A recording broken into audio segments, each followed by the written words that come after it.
I have an idea.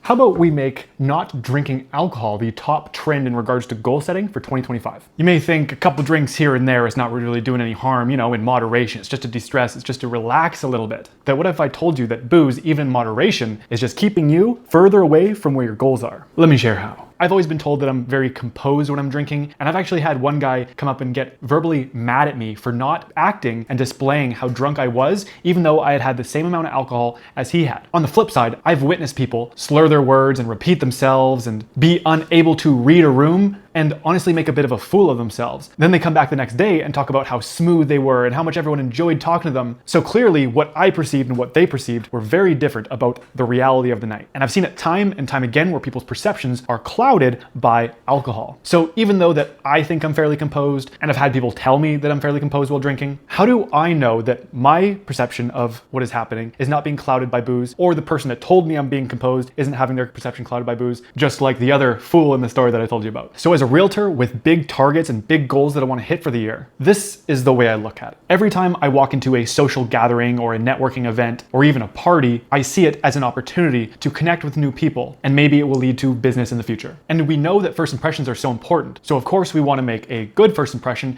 and we want to be mentally ready for when the topic that always seems to come up at gatherings comes up, and that is the topic of real estate. And so if we have big targets and big goals that we want to hit this year, then why would we choose not to give ourselves the absolute best chance of winning over a new potential client, making friends and influencing people, when the opportunity is right there in front of us? Because if you're not choosing that, then that doesn't align with the goals that you've set and doesn't really show that you want it very bad. And that's just like one reason out of a whole bunch that I choose not to drink anymore. I mean, as a realtor, I didn't have time to be hungover or useless, taking multiple days to recover from a big night of drinking, especially when showings and open houses are quite often on weekends. Like, have you ever done an open house hungover? It's not fun. And I think there's an element for many entrepreneurs out there that there is always more they could be doing. So why would we spend more time than we need to being literally unable to be productive and make shit happen? And not only that, it ruins your sleep, which I've talked about multiple times and will continue to talk about because it's super important. And it's literally a neurotoxin and it's killing your brain cells. So I think it's safe to say that the evidence is overwhelming, at least for myself, that the legal and socially acceptable addictive substance and drug that is known as alcohol is not getting you any closer to your goals, whether it's health, fitness, or business. Guys, it's time to level up, and stopping continually poisoning yourself with alcohol is probably a good place to start. Like this video and give me a hell yeah in the comments if you agree with my standpoint on alcohol.